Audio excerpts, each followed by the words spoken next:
Hello, and welcome to the AMA's Steps Forward podcast series. We'll hear from healthcare leaders nationwide about real-world solutions to the challenges that practices are confronting today. Solutions that help put the joy back into medicine. AMA's Steps Forward program is open access and free to all at stepsforward.org. Well, hello. It's my pleasure to introduce to you today Dr. Kevin Hopkins, who is the primary care medical director at Cleveland Clinic. He is also a senior physician advisor to our work at the AMA in terms of professional satisfaction and practice transformation. Today, Dr. Hopkins will be speaking with us about advanced team-based care with in-room support. Dr. Hopkins is a family physician. He has been a pioneer in this new model, and he will tell us his experience with the model and some of the data that he has accumulated with his experience. So, welcome, Dr. Hopkins. Off to you. Thank you, Dr. Sinsky. It's a pleasure. Thank you for having me and inviting me today. So, I've been fortunate enough to work in an advanced team-based care model for nearly a decade now. And so my intent today is to sort of give a high-level overview of what that means. What is an advanced team-based care model?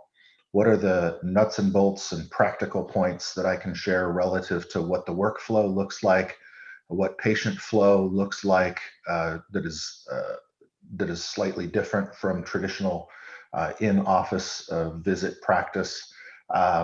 And then what are some of the outcomes that we've realized and recognized as benefits of this team-based care model? That's my intent of what I hope to convey to you today. So the way that we define team-based care is a higher efficiency practice model. It's really designed to have multiple advantages, not only to patients and caregivers, but to a healthcare system as well. Our intent is to improve access for our patients so that our patients can access high quality care when and where they choose. As I mentioned, we want to improve quality of patient care and have better outcomes for our patients for their health. We want to improve patient throughput by really looking at opportunities for efficiency in flow and in process design and application. We also have the intent to improve satisfaction really at all levels.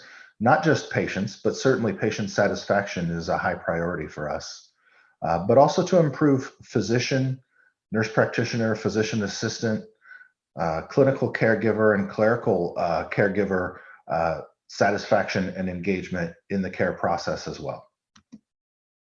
A team-based care model utilizes a team approach in caring for patients, as the name implies. We recognize that to provide care for patients today that is high quality and lower cost and achieves great outcomes and meets expectations relative to patient and caregiver experience, it's really too much to be done by any one person. And so we need a team to share that load and to shoulder the responsibility. Responsibility for care is delegated and shared among multiple caregivers who are part of a team. Each individual in the chain of patient care functions to the highest level of their qualification or certification. In short, physicians do what they are uniquely trained and qualified to do, while all other lesser tasks are delegated to someone else in the care team. So what does it look like in practicality? What's the office visit workflow? We'll start with a comparison to a traditional office model.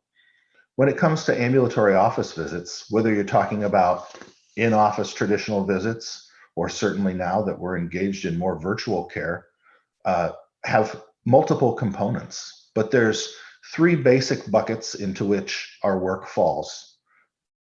There's visit prep or pre-visit work, post-visit work, what happens after the encounter, and then what happens during the actual visit.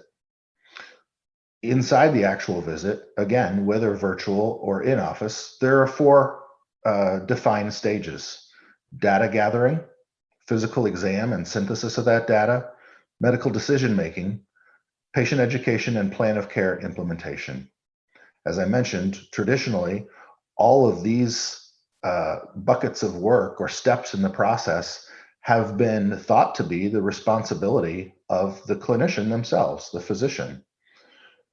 we've historically had that doctor does it all mentality. The way healthcare is today, with all the changes we've experienced, and certainly as a result of further implementation and embracing digital health platforms and virtual care, we can no longer afford to pretend that physicians can adequately do all this work by themselves. The work must be distributed to people who are trained, capable, and confident in their abilities to provide care. So what happens in an advanced team-based care model?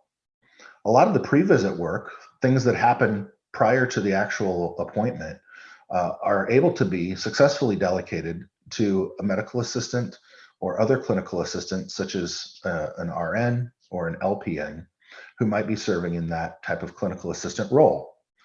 These tasks include things like pre-visit planning and lab ordering or pending orders for future visits and beginning to plan the next encounter, printing any data that might be necessary to provide in paper form. In our system, we print what's called a snapshot from our EMR, which includes the patient name and demographics. It also includes their medication list, current active problem list, and a review of their health maintenance and overdue health maintenance topics or things that are coming undue. That allows the clinician to reference that during the encounter. I also have my medical assistants print the most recent labs if a patient's coming in for chronic condition follow-up, and I may have them do the last few sets of labs for comparison so that I can review that in real time with the patient. We also have the expectation that the clinical assistant will review the last office visit in our practice to see what was done, what changes may have been made, what was ordered, and what may or may not have taken place since the last visit, as well as any specialty appointments, tests that were done by other providers, those types of things, so that by the time we go into the room, we're up to date on the most recent developments with our patients. As far as the actual in-office visits or virtual visits even, the medical assistant takes on a lot of other responsibilities and tasks. Certainly we do the traditional rooming intake, whether that's asking the intake questions that are either required by our health system or other regulatory agencies, asking about the chief complaint, reviewing patients' allergies and medications. We also ask them to tee up refills for any medications that are coming up on being due. And we also ask them when they're doing that to try to align medication refills and prescriptions so that we have that synchronized bundled renewal, making sure that all chronic medications that a patient's on are renewed at the same time once a year so that we keep those prescriptions aligned. We also have our medical assistants review the health maintenance for that patient and even have initial discussions and penned orders for health maintenance topics that they may be due for, such as colorectal cancer screening or mammography. Certainly they take and record the patient's vital signs. In addition, once they're eliciting the chief complaint, they start some documentation in the progress notes section of the EHR. Our medical assistants are vital at helping to set an agenda for the visit. As we all know, patients come in with their agenda for an appointment, and we have our agenda as well of things we wish to accomplish, all in a relatively short period of time. So we want to make sure we get on the same page. As the medical assistant asks some questions, they begin documenting, as I mentioned, in the progress notes section of the EHR, asking questions relative to the history of present illness, any new complaints, or questions relative to chronic health condition follow-up. They then record this data in the progress notes section based on note templates that have been co-developed and co-maintained among the team so that they know what questions to ask when and how and where to document that best. We also include a review of systems based on the note template that's utilized and have the medical assistant ask those preliminary questions. They may also administer pre-ordered vaccines if a patient's due for, say, a pneumovax or an influenza vaccine, and we've already approved the order for that. It can actually be delivered to the patient prior to the physician even entering the exam room. We also ask them to consider things like point of care testing. If a patient's coming in for urinary symptoms, they may want to go ahead and get a urine sample If a patient's coming in for chest pain or palpitations, in addition to alerting the rest of the clinical team, they may go ahead and do an EKG based on our current and normal practices. And then once they've completed the rooming intake, then they present the patient, much like a medical student or resident would, to the attending physician so that we can move on throughout their visit. So it's a lot of work. We all understand that, but certainly medical assistants, RNs, LPNs who are trained to do this are perfectly capable of accomplishing it and doing it well.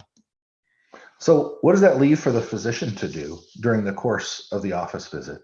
Well, what we do is come into the room with our medical assistants. The medical assistant sits at the computer and now sort of takes on the role of scribe of that visit. So they are in the room to help with documentation support. But the physician then confirms the history that has been pre-collected by the medical assistant, now taking ownership and responsibility for that history.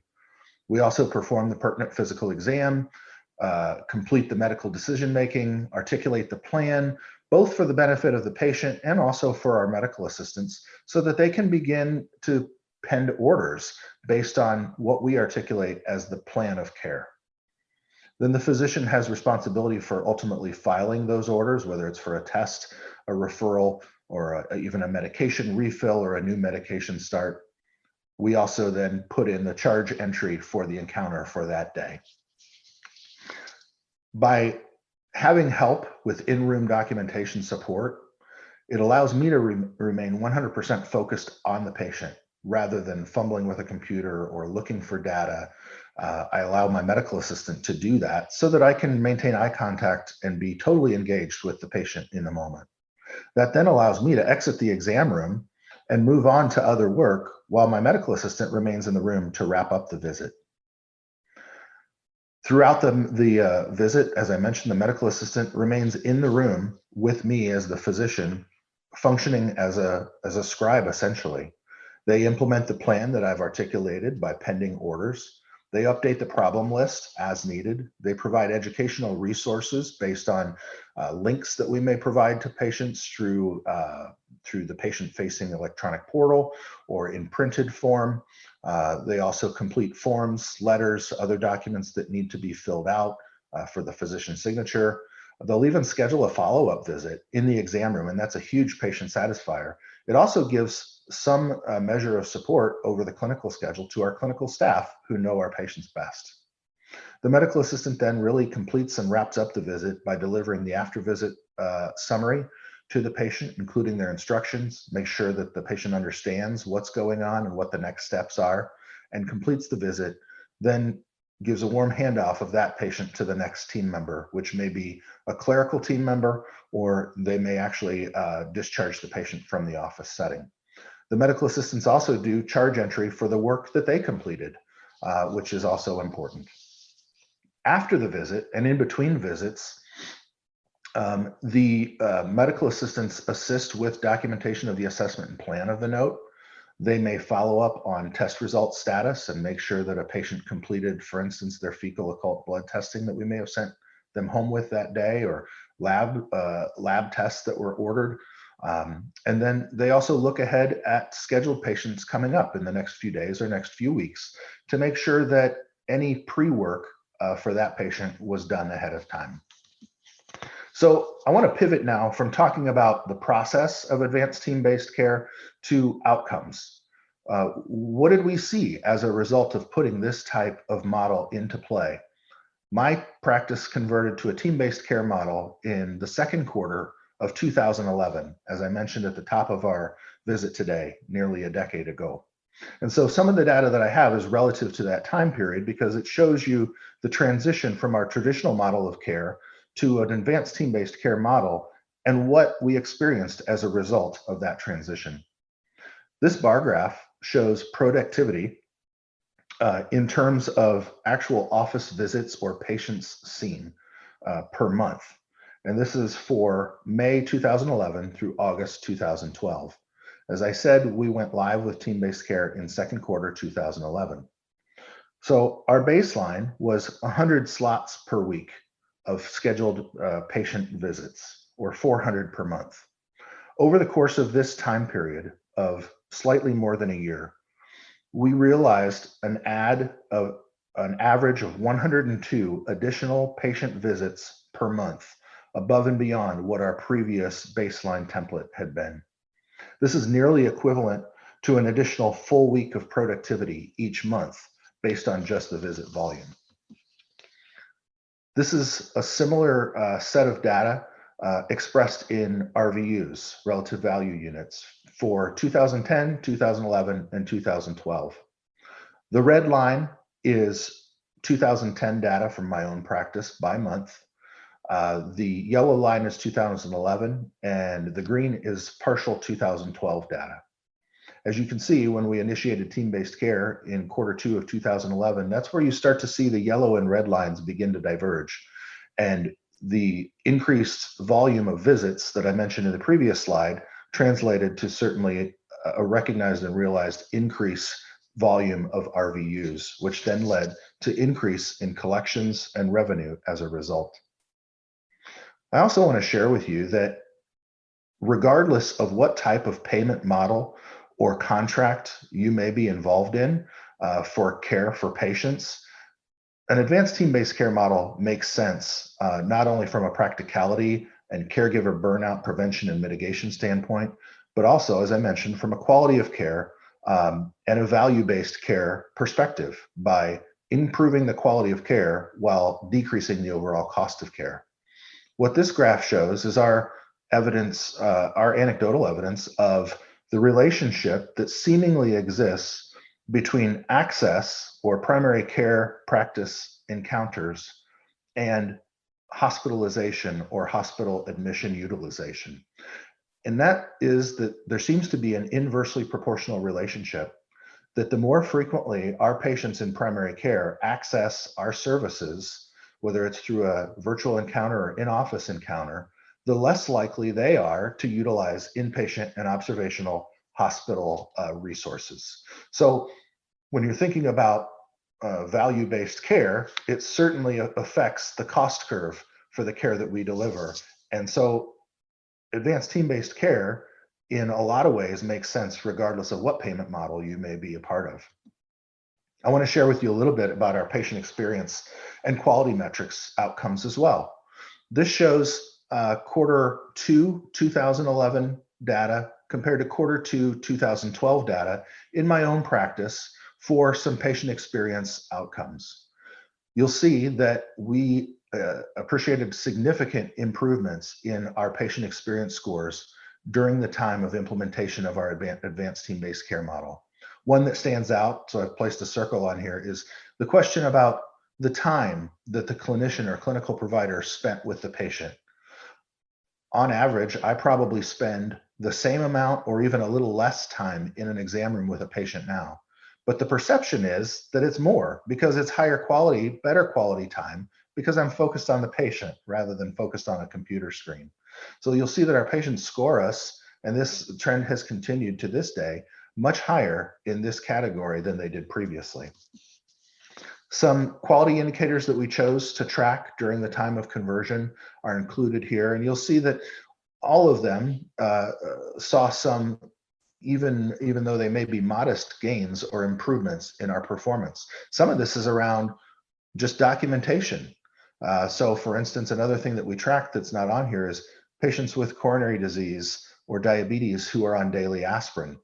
A lot of our patients were taking it because I had asked them to or recommended it, but a lot of times I'd failed to document it in the EMR. And as we all know, if it wasn't documented, it wasn't done. So some of that was just improvement in documentation quality and thoroughness because I was having somebody else do it instead of me trying to do it all.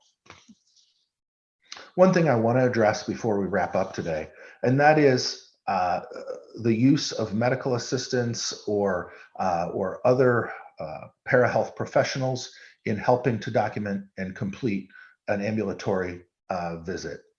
So sometimes there's some confusion around this, around who can do what and whose job is what. We were fortunate enough, because of our relationship with the AMA and Dr. Sinsky, to host representatives from the Joint Commission for a learning visit in March of 2017. They were very interested in seeing our model and seeing what it looked like and who did what and how it added to efficiency and the patient experience and better outcomes, as well as the caregiver experience. We had nothing but positive feedback. They were excited about what we were doing and thought that this should be part of the gold standard model for care at other institutions and other offices going forward. A lot of our regulatory regulations have been written now years ago or even more than a decade ago and are not completely relevant to current practice setting and environment.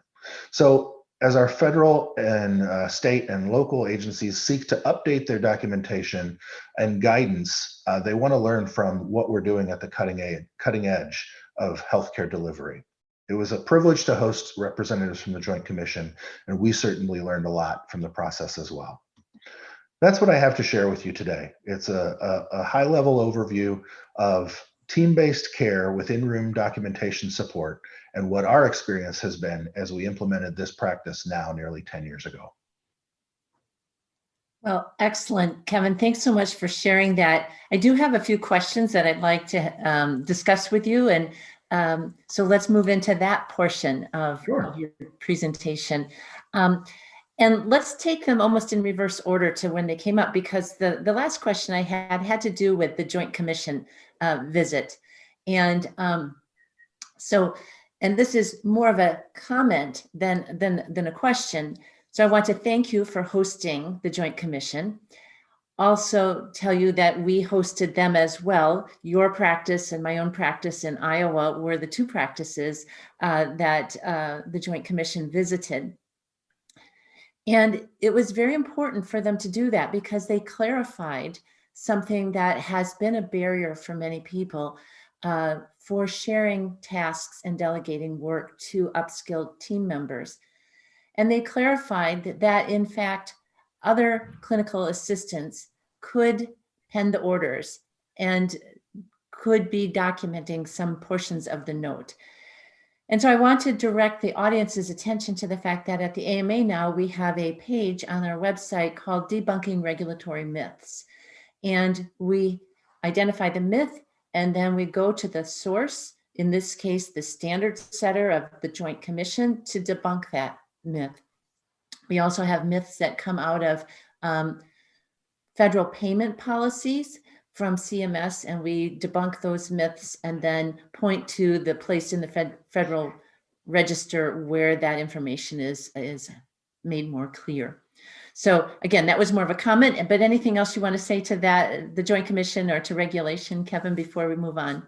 I'll just add that your work and the AMA team's work on that has been vitally important. And I've learned from you, Chris, that when someone says, well, we can't do that because of regulatory requirements, to always ask, can you show me the regulatory requirement? Can you show me where that comes from? Because oftentimes people don't know how to answer that question because it's just been something we've always done in the way we've always done it.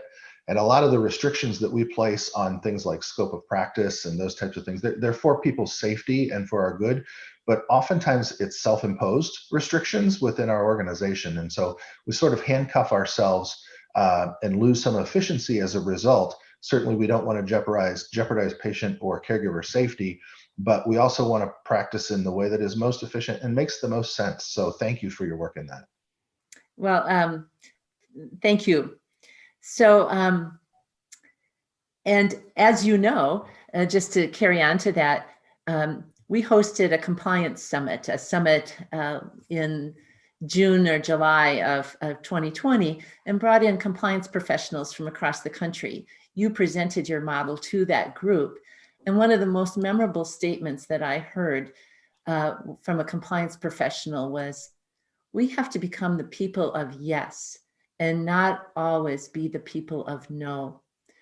And we know that that's what often happens out of an abundance of caution. There may be a federal standard or regulation at the federal level, then it becomes overinterpreted at the local level.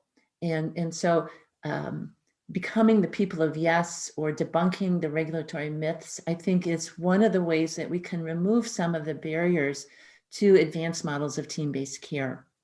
So my second question for your area for further comment has to do with the comments you were making about undivided attention.